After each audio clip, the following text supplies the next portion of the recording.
everybody, and welcome back to Sell More Academy, the mastermind for more sales. My name is Ben McGary, and for the last 2 decades, I've spent nearly every day trying to figure out how to sell more stuff. I've been in the trenches selling my own products and services for years. I've built teams, companies, and systems that sell from Main Street, small town USA, all the way to Wall Street. And I've been fortunate enough to coach and consult for countless others worldwide, all in totaling over $150 million in sales. During that time, it has become painfully obvious that the marketplace is and always will be loud and noisy. Content creators and social media gurus are incentivized to promote clickbait tactics and short-sighted strategies that often cause more harm than good. And with the rate that technology is advancing, it seems like everyone has all the tools at their fingertips these days, but nobody really knows how to put it all together. Plus, what worked yesterday might not work today and will almost certainly be different by tomorrow. And that's precisely why I started Sell More Academy, to build a community and a set of resources to help you stay ahead of the curve, to help cut through the noise and make sense of the next best step. At Sell More Academy, we focus on what we consider to be the 5 pillars of modern business success: AI, branding, marketing, sales, and systems. And we bring this to you through a powerful combination of a vibrant mastermind community where you can connect with and learn from fellow high achievers and experts in the field, live masterclasses just like this one where we go over the strategies and tactics for each pillar one day at a time, a curated collection of resources, including free tools that we're building to help you sell more effectively, and access to our Sell More directory, connecting you with the pre-vetted providers and solutions that you'll need whenever it's time to either outsource or just find the right tool for the job. Our goal here is to provide you with everything that you need to not only stay informed and competitive, but to sell a lot more stuff. And that brings us to today's masterclass, where we're going to go over sales, but specifically, we're going to look into some psychology and we're going to start to decipher buyer archetypes. We want to learn how to tailor our sales approach for maximum impact. Look, every single day, you're going to talk to different people, but chances are you're probably pitching them the exact same way. And that's a mistake. It will kill your close or conversion rate, and it will absolutely leave money on the table. Why? Well, because buyers aren't identical. They process information differently. Some move really fast, some need consensus, some want the bottom line, and others, they want a whole manual to understand everything. If you treat a shark like a dove, you end up losing the deal. If you treat an elephant like a lion, they walk away. And we're going to talk about what all these animals mean as we fix this over the next 45 minutes. I'm going to break down 13 specific buyer archetypes that you will face nearly every single day. And we're going to cover exactly how to spot them. We'll look at what it is that they fear most. And most importantly, I'm going to show you some of the exact moves that you'll need to make in order to convert them. This is not about fluff or theory. This is about understanding who our buyer is, being able to spot them and recognize those patterns, and then being able to make tactical adjustments in order to tailor our approach and maximize our impact. So let's dive right into today's presentation and get to work. We are going to go over, as I said, buyer archetypes. And essentially, we just call these buyer types, that's fine. But this is not, there's some skill in being able to point them out, but really this is more about pattern recognition and adjustments. It's the difference between closing deals or converting deals and losing them and really not understanding why. You're going to learn to identify, first off, who you're selling to. We'll talk about their core motivations. And then if you stay till the end, you're going to have a framework for virtually every sales conversation that you're going to run into, and you'll be more prepared for each and every one. So let's get started. Most sales teams make a big mistake. They use a one-size-fits-all approach. And so they deliver the exact same story to every single prospect. And because of this, some deals move, but some stall, and some just completely die out. Well, the problem here isn't actually the prospect. The problem is that you're using the wrong language. You're addressing the wrong motivations. And because their priorities are different, it's tough to make that work. Yet as a business, that is one of the first things that we try to do, is we try to get one singular pitch and have everyone use it. But we do that for our own use. We don't ever do that when we're thinking about our buyers. And so we're going to switch things around here. We're going to think about the buyer first, because their concerns are different depending on what type of buyer they are. And if you treat everyone the same, it's obvious that you're going to lose deals. But if you can customize your approach to each buyer type, well, the game becomes pretty simple. And so this is why we really need to have just a better understanding, right? So what I'm encouraging you is to maybe break from the idea that sales is just a numbers game where you need to just talk to more folks, more folks, more folks. Maybe you need to understand your buyer a little more, and maybe this could help improve your odds. So let's dive in here to what is a buyer archetype? What is a buyer animal? Well, think of this kind of like a lens, a worldview, not necessarily a rigid label, but kind of a tool that helps you to understand the psychological blueprint that drives this particular buyer's actions. Archetypes are patterns. So this is pattern recognition, and they repeat across industries. So it doesn't matter if you do home sewing or you're in commercial manufacturing, the buyers still fall into the same type of archetypes. And so this is a universal lesson that really, I mean, there's nobody that's in sales or marketing that wouldn't benefit from better understanding these buyer archetypes. And we use the animal to help really create a figure that lets us wrap our mind around these. Because I recently explained it, let me explain it like this. You could have two animals side by side that are a different type, different species, and it's very, very clear from their characteristics, the way they look, their behavior, that they are different. And we're fine with that. We can categorize them as separate things. A raccoon is not the same as a crow, right? Those are two separate things. But when we're talking to somebody that wants to buy, we tend to look at them as they're all the same. And so it's hard to look at two people and imagine them as two very different animals. But the animal idea gives us something to anchor our mind to, right? And so if we're looking at a buyer archetype, we're saying it's a recognizable pattern of behaviors, motivations, and concerns that influences how a buyer makes purchasing decisions.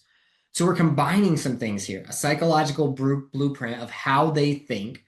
We're thinking about a predictive framework because we know that archetype. Now we can move a little differently, and that gives us a strategic advantage that others just don't have. We can address concerns before they're ever voiced. And so this is not, again, just a trick. It's not just a simple low-level skill. This is power. This is being adaptable. And fortunately, it's one of the first things I ever learned. So I had a boss that taught me this, not in the depth that we're going to go through it today. There were only 4 archetypes that we went over, but it changed everything for me because at the time I was knocking door to door. And so once you get in the habit of knocking door to door, you assume that every door is going to be somewhat the same. After understanding this, it was a glass shattering moment. And I realized that just because they opened a door And they stood in that door and they said, "What do you want?" Like the last neighbor didn't mean that they were the exact same. And so this was a very big breakthrough for me in my sales career. It's helped me in everything from sales and marketing to operations and management and leadership, because we start to understand that people have different archetypes across the board. And so again, this is just a tool that will help you. It creates a map, and because you have that map, you have more competence, and so you will by default have more confidence. And as we've talked about in other master classes, if you have more competence and confidence, you will naturally sell more because it indicates a higher status, and that's who we want to buy from. So let's take a look at our very first archetype. If you have a notebook, I recommend writing these down because there's zero chance you remember all 13 of them. Let's dive in. The first buyer type that we have is the lion buyer. Now, these are not in any particular order. You can mix them around. It's fine. But first, we're focusing on the lion buyer. And these are usually going to be your decision makers. These are vice presidents, presidents, CEOs, founders. These are people who move fast and think in results. They want the bottom line. For them, you want to lead with value, lead with ROI, use numbers, skip the warm up. If you contact me and start trying to build fake rapport, you're gonna kill it off right away. Because if you reach me and I'm in my founder mode or my operations mode, I'm absolutely going to be a lion. I don't care about all the fluffiness. Just tell me the bottom line. What do I get from this? How do I benefit from this? What is the cost? What is it going to, what all's involved? I want to get straight to it. I want answers that are direct. I do not want to deal with any hedging, right? I want people that are decisive, that are direct. And so that is something that lions will always value. They value decisiveness, and that in itself is his own lesson by far. But understand that a lion will always respect clarity. And so if you're vague, you will lose their interest. If you're wishy-washy, they will move on, and they will usually do it so fast, maybe before you're done with your presentation. If you can speak their language, if you can be direct, if you can be results driven, if you can move quick, if you can be competitive, well, then you have a chance at actually converting a lion. And so make sure that you understand, not always at the top of organizations, they're not always going to be lions, but it does happen. This is a fairly common occurrence. So understand that lions are going to be a key for most of us, particularly if you're in B2B sales. Okay. So next, after the lion, we are going to move to the peacock. So this is buyer type number 2 for us, the peacock. They are your innovators. They usually fill seats like marketers, but they can also be visionaries. And so when we're talking about founders, a lot of founders can be peacocks as well. They're not actually focused on super decisive. They're actually focused more on maybe being seen. They're focused on collaboration. They're focused on energy, right? They're looking for their status. Status is important. A lion doesn't have to worry as much about status because a lion, the animal, is powerful, right? King of the jungle, right? But it's not walking around telling everybody it's king of the jungle. A peacock, on the other hand, is literally putting on its feathers to be seen. And so status is very important to a peacock. And so it's very common to find founders that live in both. Maybe they're a little bit lion, they're a little bit peacock, and you've got to figure out where they're at. But this, again, does go beyond that. And so marketers are going to be big ones. Sometimes other salespeople can be peacocks. We have big egos when it comes to sales. And so just understand that. Another thing that we need to think about when it comes to peacock is they usually want to build something together. And so things like traditional pitch decks will usually bore them. Spec sheets, technical details, they'll usually just kind of zone out because they want a vision. They want to see a future. And so if that's hard to do, then it's hard to move forward with them. They really want to understand what's possible. So for a peacock, the best thing that you can do is really to make your pitch interactive. You tell stories, You paint a picture, or even better, you provide a canvas for their picture to be painted, and you invite them into a vision that they can see. You feed that curiosity that comes from it, and you can keep the energy really high. Peacocks will typically, this is just a good way to spot them. Peacocks will typically nod along, even if they're unsure about what you're talking about. Again, they're really status conscious, or conscious of their status. And so they want to be sure that they're always looked at in the best possible light. So just look for them nodding along. And if you probe, if you ask them questions, they may not know that. And so what you really want to do is you want to stay engaged.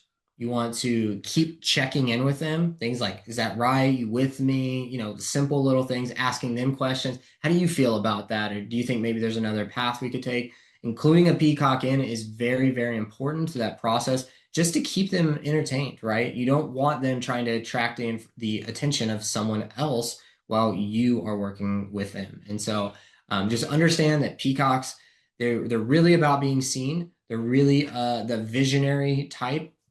And so when you just think about them spreading their flowers, it's a really good representation of what we're doing. So of who they are. And so we want to appeal to that. We want to, help them be whatever it is they envision, whatever they aspire to. Our goal is to help them achieve that as a salesperson.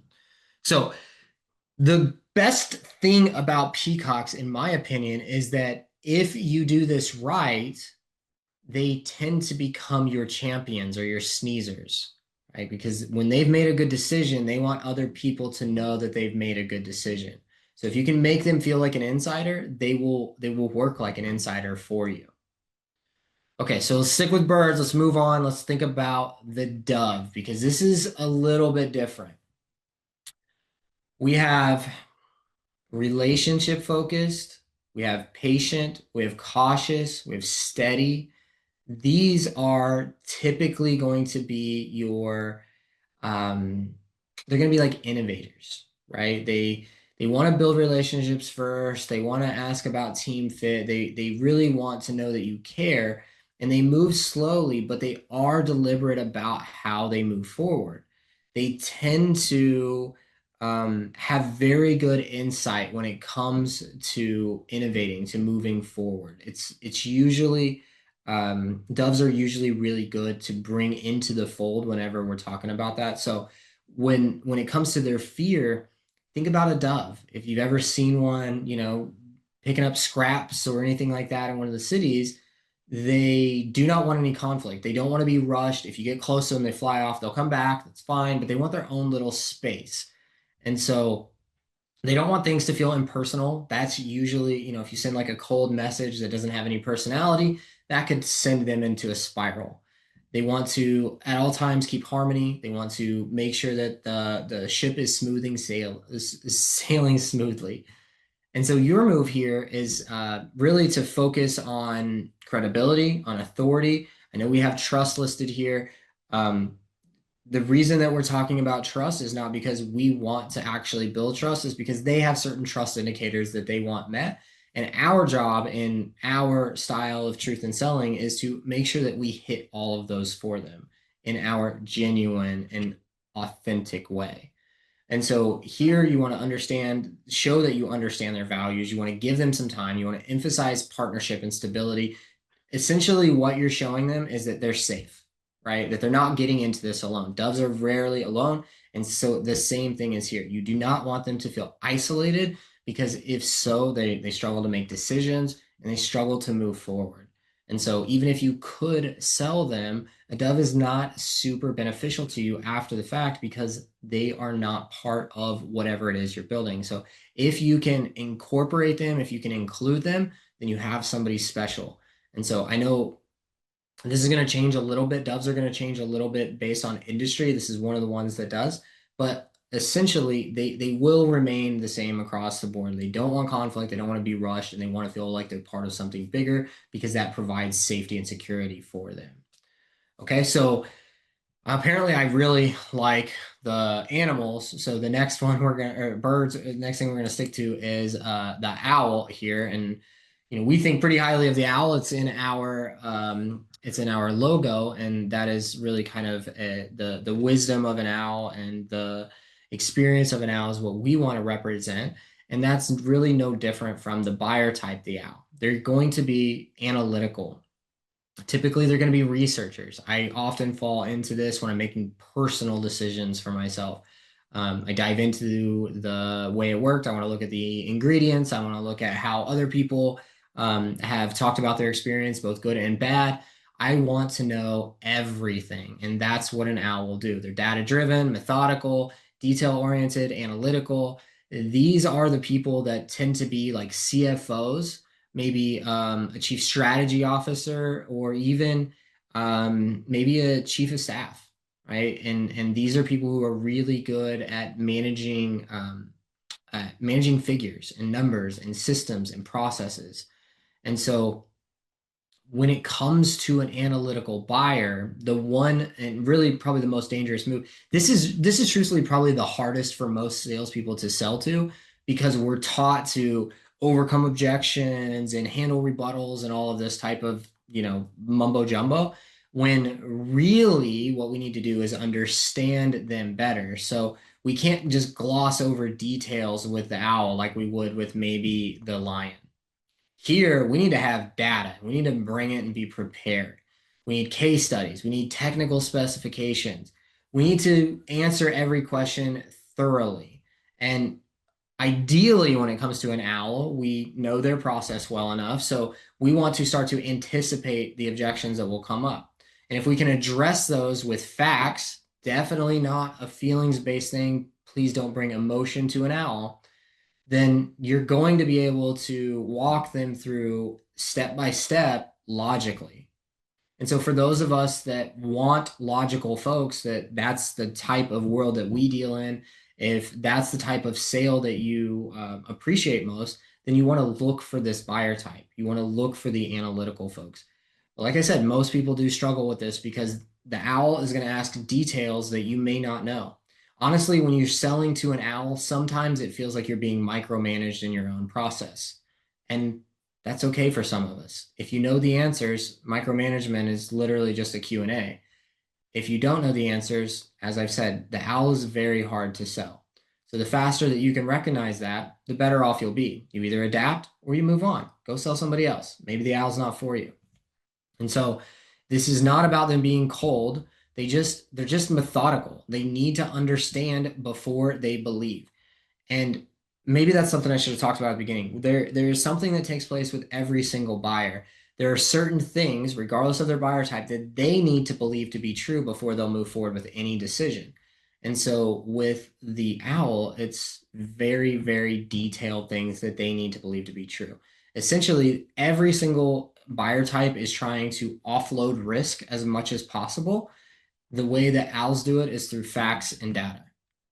And so credibility is everything when it comes to analytical buyers. So if you have more credibility, if you can show that this has been done 100 times, if you can show that somebody else has backed this up or that you have research, you're going to go much further than you will with just anecdotal stories or salesmanship. Okay, let's get out of the birds for a little bit here and let's talk about a buyer who, well, they're very different. These are your aggressive negotiators. The sharks, they're deal focused. They will challenge prices. They are very tactical and they're focused on getting the best deal. The shark buyer sees everything as a negotiation. And it's very clear when you see a shark compared to someone who is not a shark. You see two sharks next to each other, you start to think, oh, that's just normal. But when you see somebody, a shark kind of out of shark water, it's very evident that they see everything as a negotiation. They're the ones that are always looking for, well, could you do any better than that? Or maybe a bundle discount or some kind of a deal. They're always looking through the angle of some type of deal to be had here. And so they will tend to challenge things. They'll challenge your pricing. They're going to push for concessions, particularly if they're larger, right? They want to deal because they're bringing a lot to the table. They'll question your value. And that's why a lot of people struggle with sharks, is because they struggle to confidently and competently clarify the value that they provide. When it comes to sharks, it's very important that you don't just drop your price. You have to reinforce your value proposition, whatever that is. You want to frame price always in terms of ROI and long-term benefits because that takes away from today. The thing about the shark is that it's always looking for that next meal. It's not thinking about next week.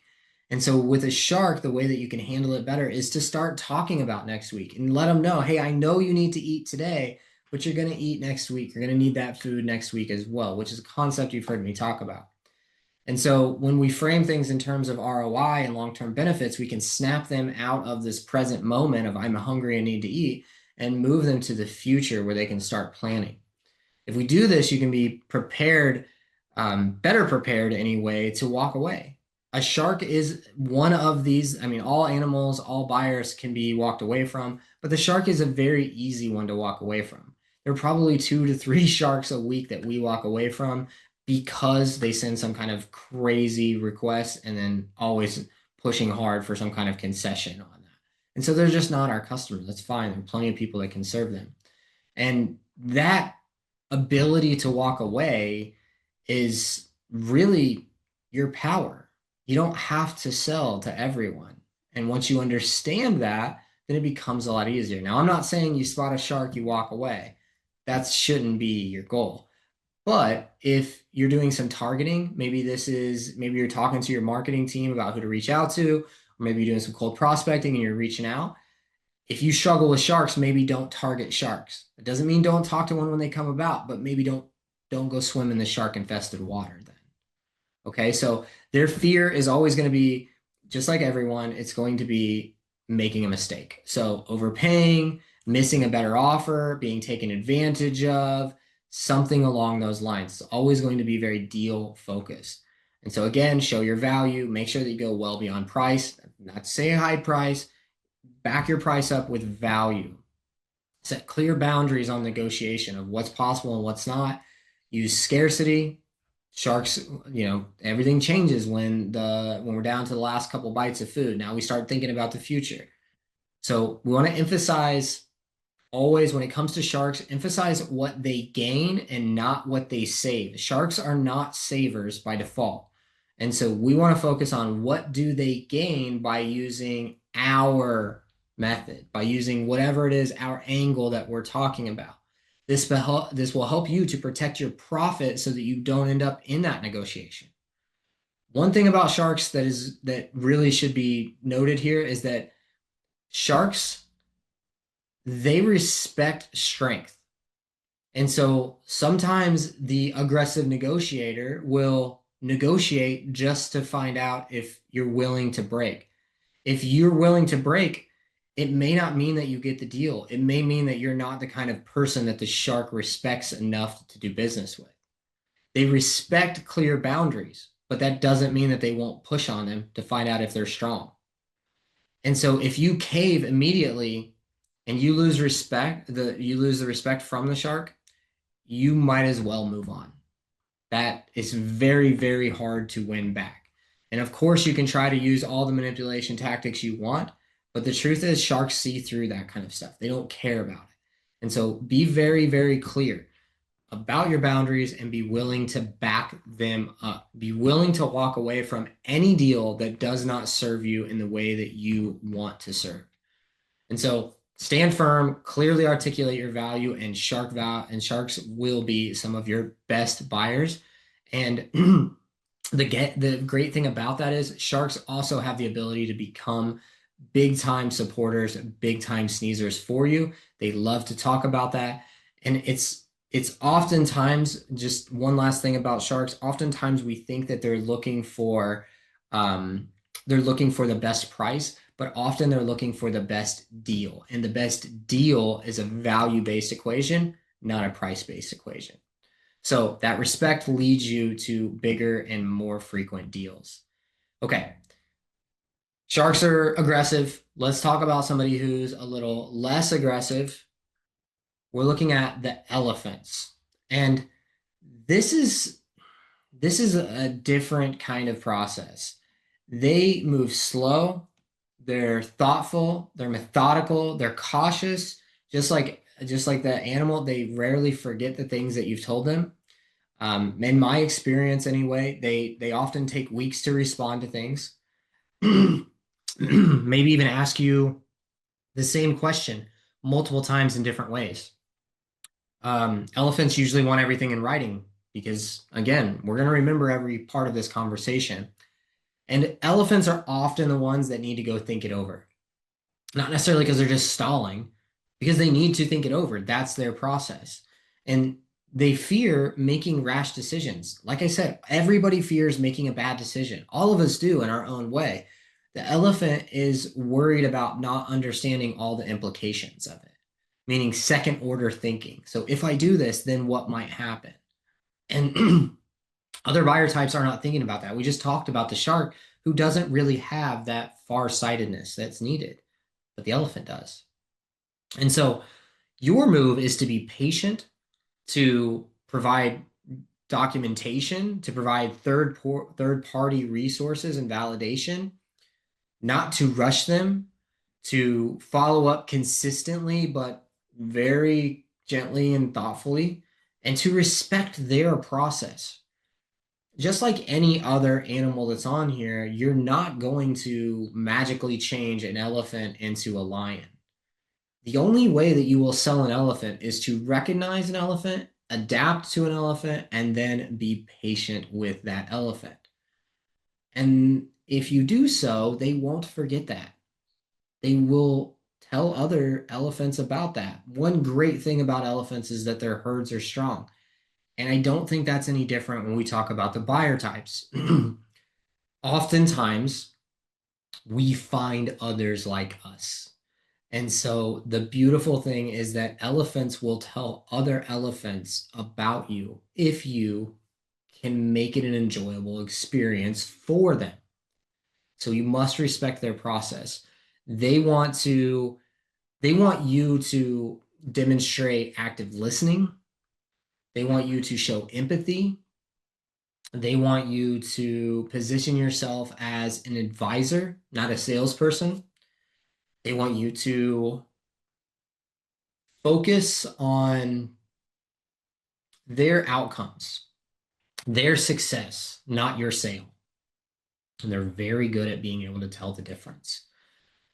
So obviously they want to work with you as long as you want to work with them in their fashion. And so it's really easy for us to really dismiss any of these and say they're not interested. They are interested. They just have a process that they're going to go through. Elephants particularly, they want to feel like you're on their team, that you are in some kind of a partnership with them that's going to last, that they can count on. And truthfully, they can just become some of your most loyal advocates because of the way that they operate. Once they've made their mind up, they've made their mind up. And so they're going to remember that decision for a long time. So if they decide to go with you, they're probably going to stick with you. So the elephant is always worth the hunt. All right. So the thing about elephants is they can be a bit cautious, but let's talk about another buyer type that's very cautious. And this is the cow. So the cow is very interesting. COW is actually an acronym meaning can't operate without. When I first learned this, I learned about cows. And so it was can't operate without spouse, but that's because I was knocking door to door. It could be can't operate without partner, can't operate without whatever. And it's essentially that there's nothing that you can do to move them past that. They need that other piece. They're looking for some kind of consensus. They're looking for some kind of partnership or group to collaborate with. And that's really the biggest indicator of the cow. They want buy-in from their team or their partners or whomever. They ask things like, what do you think? What's your thoughts on this? What are your ideas? You got any ideas on this? That's usually the cow, the excessive collaboration to make simple decisions. They cannot move without group agreement. Think about cows. A cow on its own is not protected. It's literally subject to all the elements. But cows in a herd are powerful. They can protect one another. They move together. They sometimes, if you see them in a field, it almost seems like they're moving as one. And they do that so that they can protect each and every one. And so we need to understand that whenever they're making decisions, what they're afraid of is being ostracized from that group. They don't want to be isolated or to have to go rogue and be out on their own. That's just not in their nature. And so when you're speaking with them, you want to involve their whole team, get all decision makers around the table, create group presentations, make it really easy for the cow to get buy-in from others. So it's like you're serving the cow, you're helping the cow sell whomever that other is.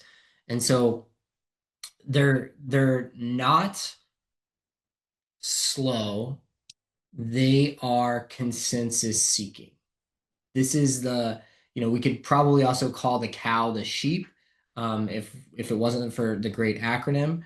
But essentially, that's it. We want to go with the crowd because there's safety in numbers. There's safety in being part of group think, as we tend to think. Although history would tell us different, fine. But for the point of this, understand that there are a lot of those people out there, probably more than not. And so a cow is a very, very popular buyer type that you're going to run into. The better job that you can do of including both information and the other members that they need in order to gather consensus, the better job you'll do of selling to cows.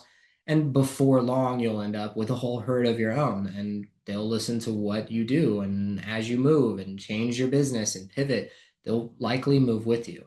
You just have to get them converted that first time and then continue to deliver on your promises. So, okay. So we have the cow. We understand can't operate without blank. Could be cows, could be partners, right? Whatever that is. Next, we're going to take a look at the eagle. And the great thing about the eagle is that the eagle has a different vantage point. The eagle is usually going to be a visionary, but they're a strategic one. And so when we were talking about visionaries before, sometimes those are creative visionaries, just have an idea and I want to see it come to life. And so I call myself a visionary. Not everybody that calls himself a visionary is a visionary. So understand that. But when it comes to the eagle, they absolutely are. And it's because of the vantage point they have. They become very strategic. They think big picture. They are absolutely innovation driven. And so again, we just think about the eagle and the vantage point that they would have, an actual eagle. They're so far ahead. So they constantly are thinking, 3, 4, 5 steps ahead of you. We call that second order thinking. They like to ask about long-term impact, and they want to understand the bigger strategy. Because for an eagle, they're so far above things that the small stuff doesn't matter to them. It's not in their scope.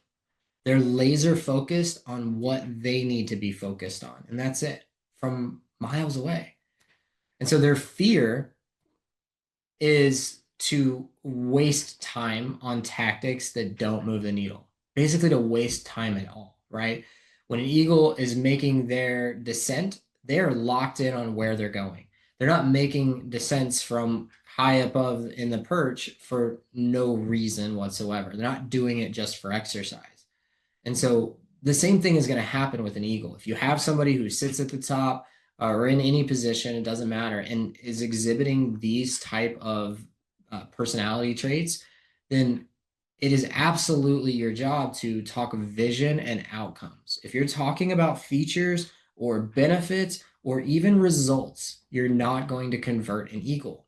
You have to talk about vision and outcomes. And just to gain a little clarity here, because I know we've talked about it in other classes, but in case you've missed them, there's a difference between results and outcome, and they're a stage apart. And so when we're thinking about selling things, the evolution is first we talk about us, not good. Then we talk about our features, not good. Then we talk about benefits, getting better.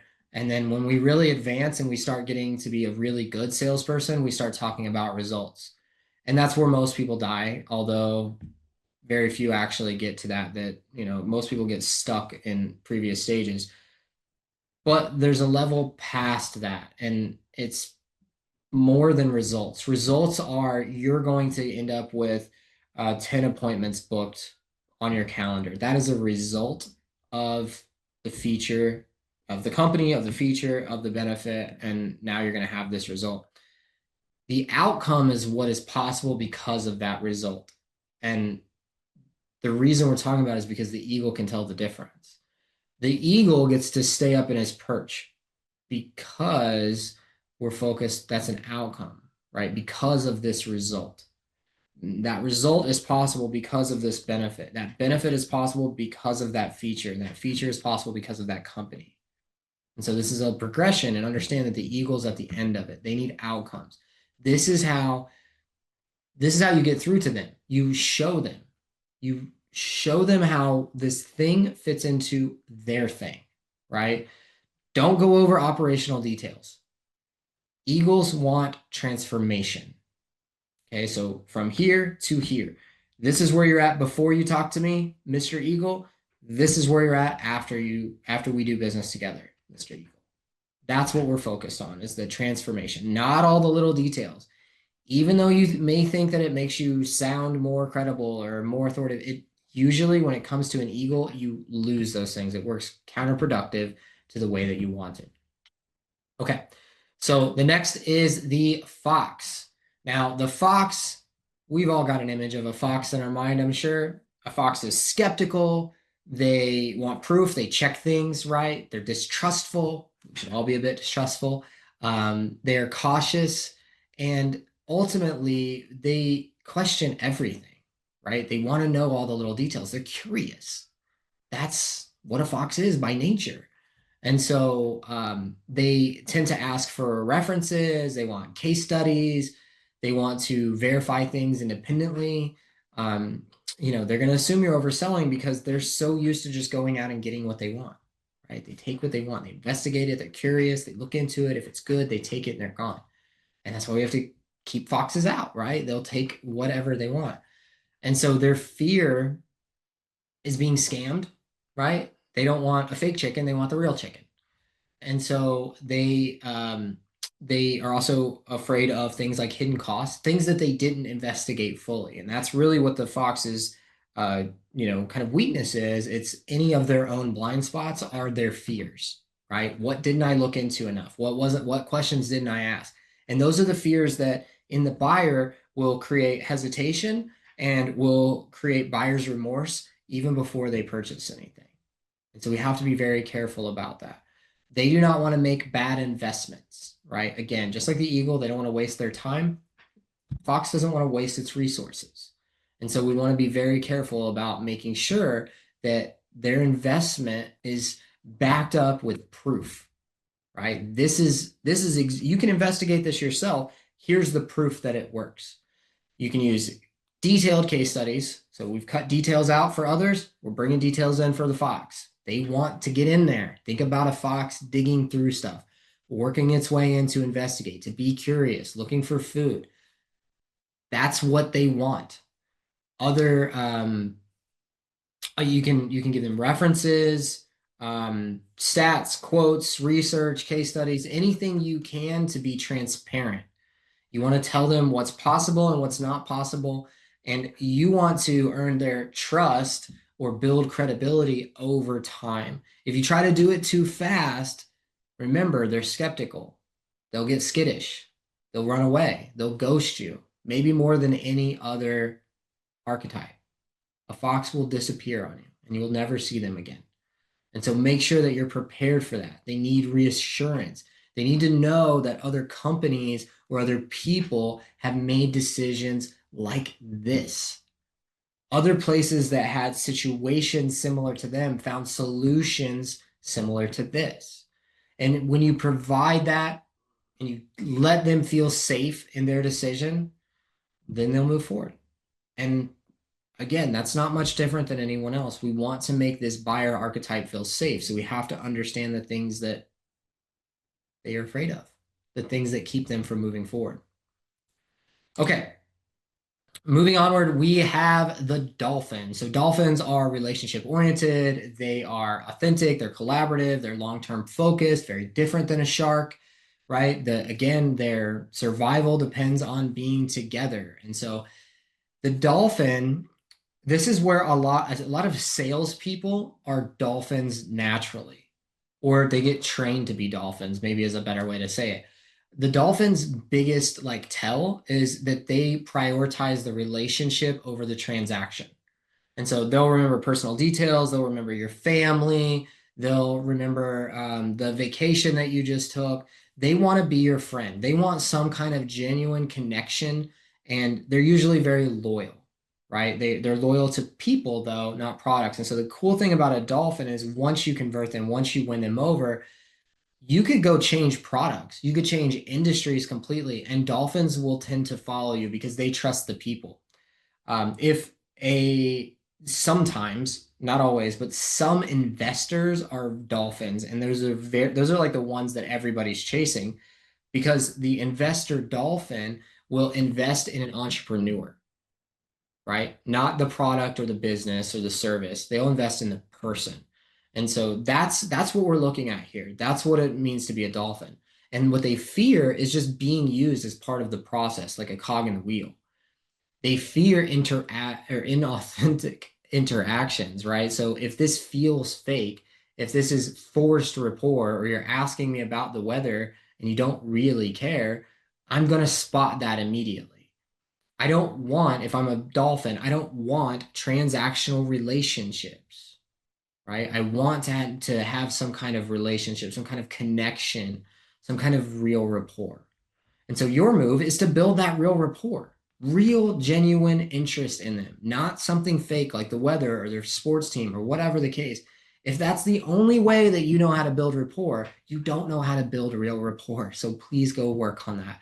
Real rapport is built by understanding their problems and their process better than they do. And if you can focus on that and you can focus on partnership and you can show that you care beyond just this sale, well, you could have a lifelong customer. You could have a lifelong advocate that is telling all of their dolphin friends about you. But it takes work, maybe the most work of everyone. I'll be very transparent with you. Dolphins are the last buyer type that I go after. I actually go after the harder ones first. I want to talk to the shark. I like it. But the dolphin's different because the dolphin requires a level of fulfillment of that relationship in the long term. And it's just not something that's consistently easy for me to do. So when I run into dolphins, I tend to make really strong connections with them. And then they want to send me pictures of their kids, and I don't respond. It's just not for me. I don't talk to people every day. Friends, family, I'll go 6 months without talking to somebody and then pick up the conversation where it left off. That's my way of connecting with folks.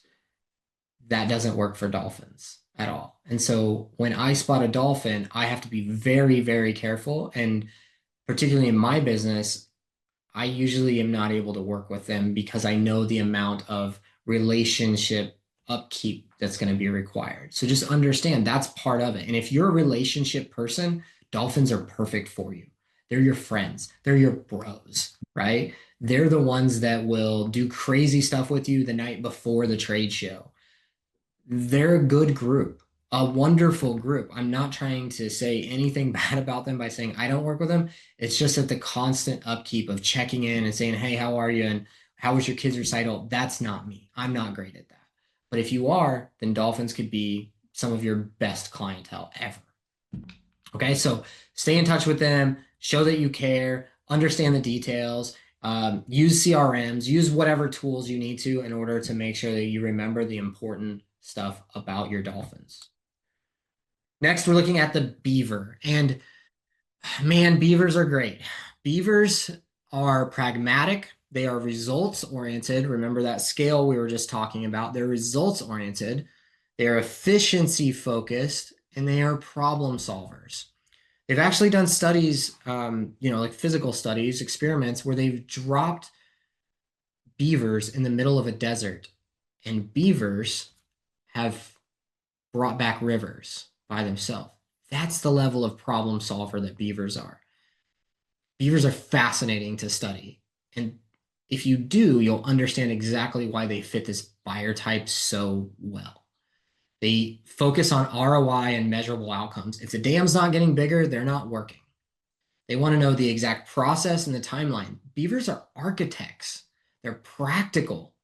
They're moving based on what actually works in their world, not on theory, right? Imagine a beaver just sitting there and strategizing out or building the blueprints for the perfect beaver dam.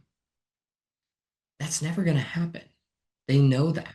So what they're focused on is actually making sure that what they do is pragmatic, meaning I've got a hole this big to fill and I found something this big to fill it with. And so we want to be very, very cautious when it comes to beavers, that we put them in a position where they are their best. They are being pragmatic and practical. That's a good spot for a beaver to be in. Beavers are typically going to be those people in your organization that get everything thrown on them. Like, I don't know what they do, but throw it on their plate and they will figure it out. I don't know how they do so much, but they do it. That's a beaver. They're very efficient. And these are the type of people that fear wasting their resources. Just like everybody, nobody wants to make a bad decision. But with a beaver, it usually comes down to efficiency. They work hard. They don't want to waste that effort. And those dams they build are their own safety. So you have to give them a way to be safe. That is very important. Solutions that do not deliver concrete results mean nothing to a beaver at all. If it doesn't get to make the dam bigger or safer, the beaver doesn't care. Period. And so think about that when you run into them. When you do, you want to make sure that you have metrics, you have results. Results are the key here. So again, we have our company or our business or our person that's doing business. And then we have the features of whatever it is that we offer. Maybe that's a product or a service or whatever. And so we have the features of that. And then we have benefits, and that's where most people stop. You hear things like don't sell the drill, sell the hole. That's the benefit, right? So you buy a drill, you get a hole in the wall. The result of that hole in the wall, which is the next step, is that you could hang a picture. All right, so now we're moving kind of logically. So there's a hole in the wall. We can now hang a picture. That's a result.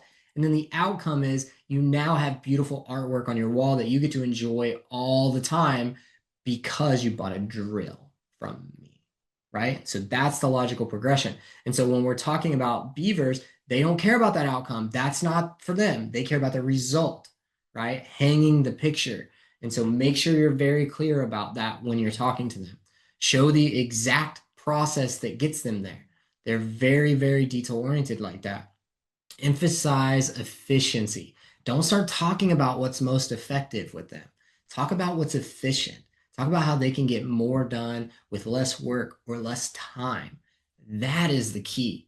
Emphasize ROI so they know that every bit of work that they do, especially now that it's going to be more, is going to be fruitful for them. It's going to pay off. You want to be direct. You want to be practical. I cannot stress the practicality of this enough. Do not speak in platitudes. Do not come up with crazy theories or ideas with a beaver. Be specific, be detailed, be practical. This is what might actually work. Not what might work in theory. This is what might actually work for the situation that you're in. Do not try to fluff a beaver ever. That's it. Okay, next. We got somebody who's a little more enthusiastic, a little more eager, a little more inexperienced, and somebody who needs a little more guidance. And that's the puppy. Puppies are usually people who are new to their role or their industry. Now, that role could be somebody that you're selling, like we're talking B2B. This could be maybe it's a new husband, maybe it's a new wife, maybe it's a new parent, right? These are people who are typically new. They're young in whatever role or capacity or label they're wearing right now. They tend to ask a lot of questions, or they should. If they're good puppies, they will ask a lot of questions. If they're bad, they won't, and probably not going to help you much. They are usually excited but uncertain.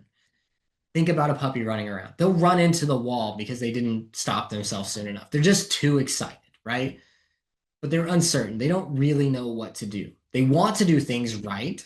I think most of us want to do things right, but they don't actually have the experience and the wisdom of time yet. And so they have to look to you for direction.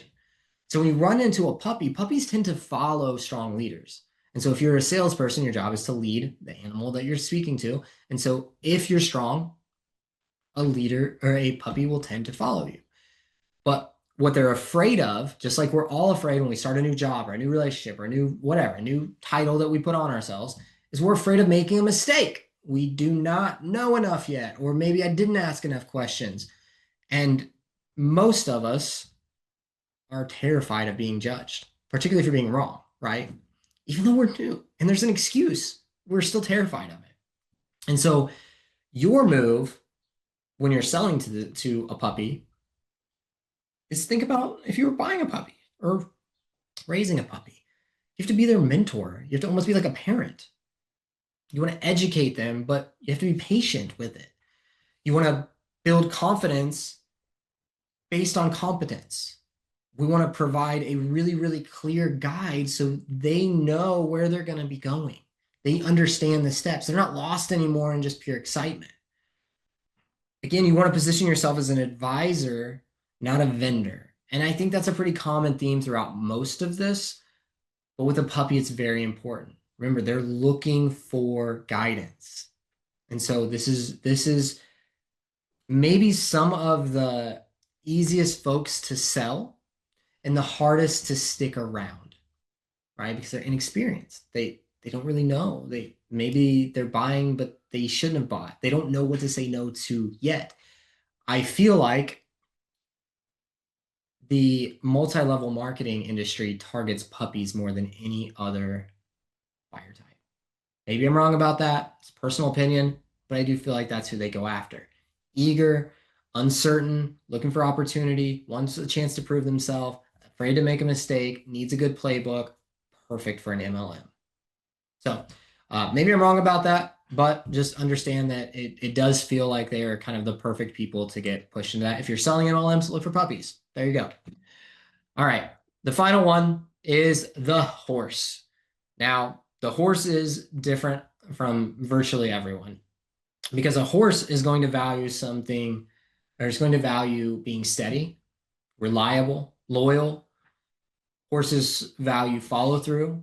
Horses are long-term commitments.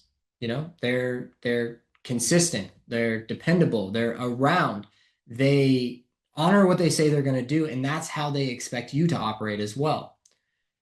A horse can go stand in a field for days. It doesn't need constant attention, but that doesn't mean that they're loners. They do build long-term relationships. It's really kind of wild when you see the level of human and horse connection. I know I have a friend who actually went to a horse retreat down in Arizona a few years back, and I haven't been able to forget about the way she talked about it. Just the connection there between humans and horse, and a human and a horse, and that stays true when we're selling as well. They're looking for long-term relationships. Horses are fantastic for me. As I just said, I'm not great at the constant relationship building where I have to check in all the time. I'm great when I only have to check in once every 6 months or a year. And with a good horse, that's fine. I have friends that I've had for 30 years because they're also horses. And so it's a difficult challenge to win them over, but once you do, man, they're loyal. And so their fear would be things like broken promises, unreliable partners, and being let down. Ultimately, their fear is trust. That's it. They fear that they've trusted and they've trusted wrong. And so your move to combat that is to be consistent and reliable. You can't change day to day. You can't be wishy-washy with a horse. You need to follow through on your promises. So if you said that you're going to feed the horse, you have to feed the horse, right? You have to show up regularly, not every day, but when you said you're going to. Now, if it's food, yeah, I guess you got it. That's neither here nor there. But when it comes to sales, you don't have to show up every single day, but it does need to be on a regular cadence. And so your goal is to build good partnerships, right? There's the horse and the rider. That is a partnership. And so that's what you're trying to develop. Just like when you drive your car, if you're a driver, I've been driving for so long and I love cars. You guys have heard me talk about cars plenty. You get to a point where you can feel the engine specifically through the foot pedal. And so you're not driving based on the speedometer, the tachometer. Instead, you're actually driving based on the way the foot feels. And that's actually how I learned to drive was not by listening for a certain shift point or looking at my tach, but actually by feeling the machine. And that's no different than the horse, right? That's where that comes from, is becoming one. So it's melding together into a single entity. And that is sounds a bit theoretical, but that is how a horse wants to be treated. They want to have that relationship of partnership. And if you can do that and you can be consistent and prove yourself over time, well, then you got yourself a good horse. A good horse is worth its weight in gold. Okay. So let's kind of move beyond the label here. Understand that you can sell to everyone. We just talked about 13 different archetypes, and we could probably come up with more, but these are your main ones. And understand that they're a compass. It's not a cage to say that you can only sell to certain people. The most successful sellers use these to navigate, right? They're allowing you to move through each one instead of stereotyping and saying, oh, this person's a shark, they're never going to buy, or this person's an elephant, they take forever. This is instead just a way to navigate those conversations, to picture them, right? I picture this person as an elephant, and the elephant, I'm not going to get them to run a sprint with me. I'm going to have to move slowly with them, and they're going to remember each piece of it.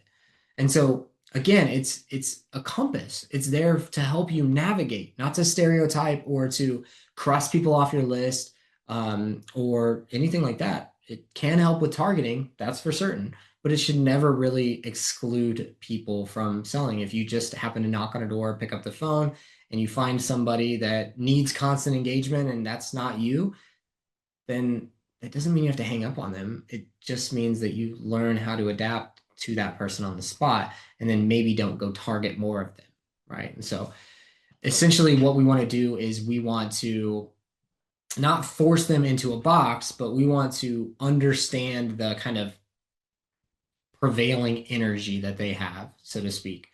We want to always remain adaptable because every single buyer is layered. Meaning if you, listening to this, started to recognize yourself or see yourself as a few different animals, that's normal. There are days where you're going to be a lion and days where you're a puppy, especially if you're in a growth phase, right? There are days where you may be all kinds of birds, but you're not a dolphin. And so you have to understand that every buyer that you talk to has layers as well. There are some that are fixed in stone, and there are some that are, more based on the day or whatever the case, the situation. But they often will show traits of multiple archetypes. And so you have to really be analytical to understand that. You need to identify which one is the dominant driver, right? So even if somebody has 3 or 4, maybe the eagle is taking over. And yeah, sure, they have some traits of the others, but it seems like the eagle is the one that's really in control here. And so I need to speak to that first and foremost. That needs to be my highest priority, and then I can touch on the others as I go along. And so context can very quickly shift priorities. And so an assertive buyer could potentially become more analytical if it's a large purchase. And so you have to understand that, like, there are layers to this, and the situation can change the representation that we see in that buyer. And so literally the best salespeople are locked in and always looking for these shifts. Did the context shift? Great. Then I need to be able to adapt in real time. You're reading the room in real time always.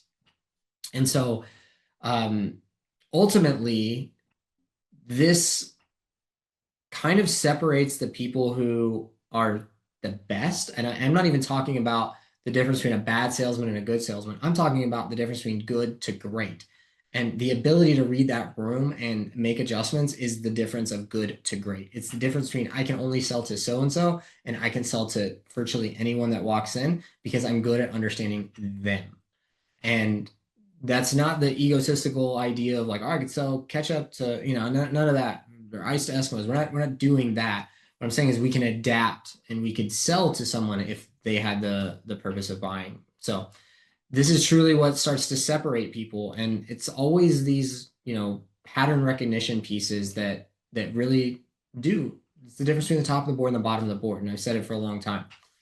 And so be flexible, be nuanced, understand that the labels that we're using, they're not super rigid, and that the more adaptable and agile you can be, the more you'll sell. Flat out.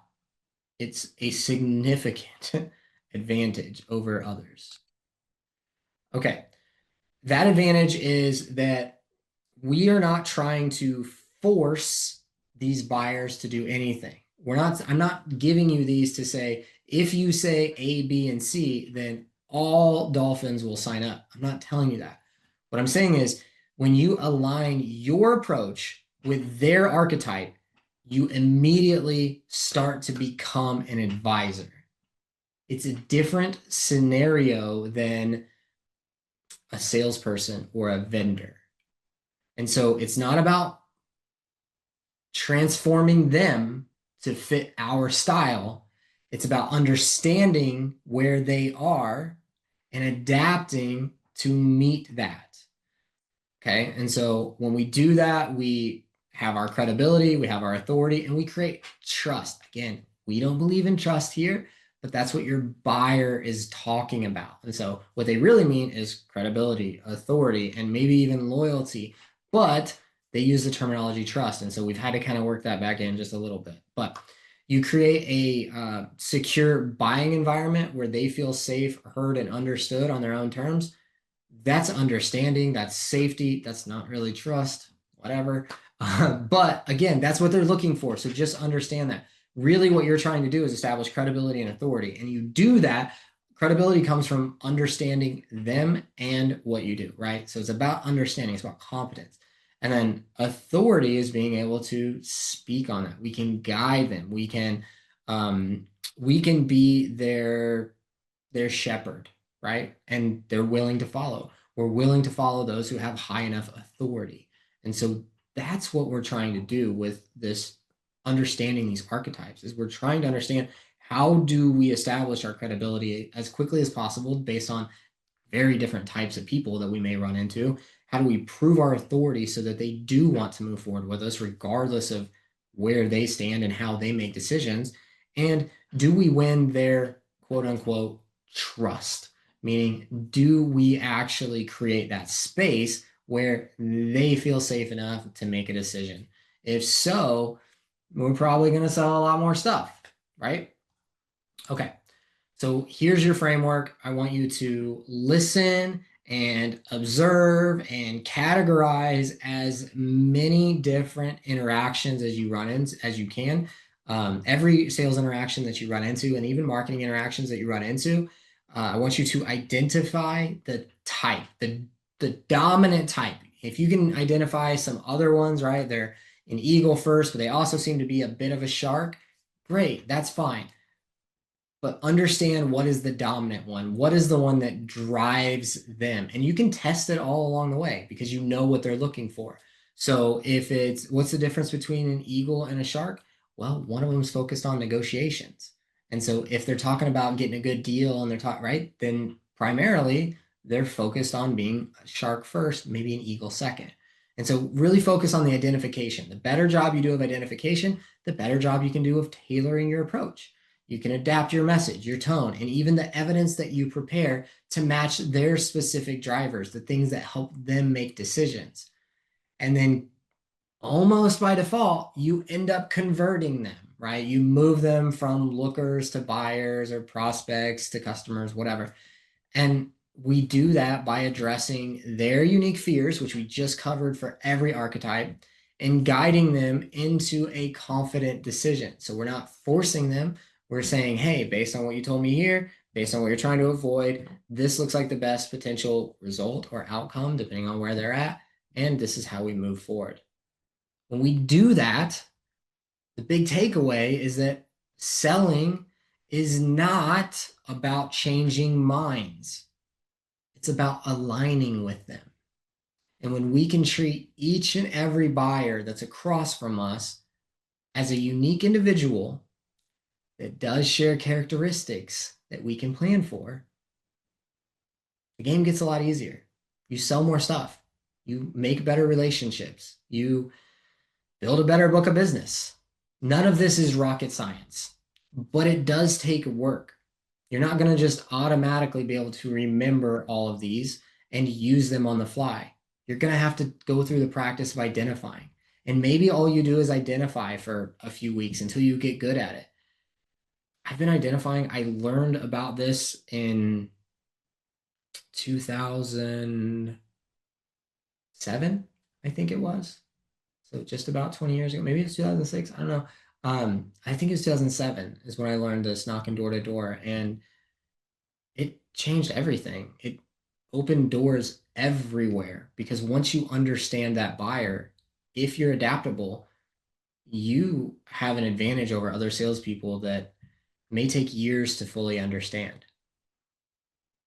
But it will be an advantage and it will pay off for you. So I encourage everybody that's watching to let us know if you have comments, questions, concerns. If you want to push back on anything I said, feel free to do so. Use the comments below the video and we'll talk about it. If you want to get in depth, you want to talk about your actual archetypes, bring this into the mastermind. There'll already be a conversation, a topic started about buyer archetypes. Feel free to join into that, share what you got going on, share your questions, ask for help. If you need guidance in tailoring your approach, that's the place to do it inside the mastermind. We'd love to talk to you about this. I feel like I could talk about this forever. I've literally been talking about it for 20 years and it's helped me sell a lot of stuff. And I believe that it will do the same for you. So I appreciate everyone being here. I hope this was helpful. Please feel free to, like I said, connect with us, ask questions. If I missed anything, if you just want to clarify or push back, then I'm happy to have those conversations. But that's it for today. So I hope you have a wonderful rest of your day. And I hope that this helps you sell a lot more stuff.